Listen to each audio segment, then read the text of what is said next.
Katika maisha ama katika safari yako ya uandishi wa habari ama utangazaji, ndio, ni sacrifice gani yenye ushawahi fanya ambayo unaona hii kitu nilijisacrifice sana kwenye career yangu? Kama ni kujisacrifice, labda kufanya kazi bila kulipwa. Unajua kwa muda gani ulifanya kazi? Kwa muda gani?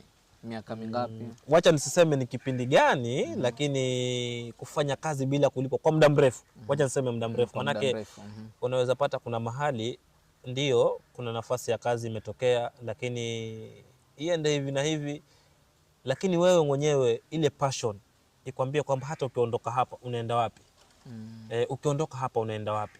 So kitu ambacho ninasema nimewahi kusacrifice for the love of journalism ama kwa hii career yangu, kufanya kazi kwa muda mrefu kipindi fulani hivi bila kulipwa. Unajua huwa ni ngumu sana, manake especially kama ni mahali ambapo si kwenu, manake nilikuwa mbali na kwetu Nairobi kule.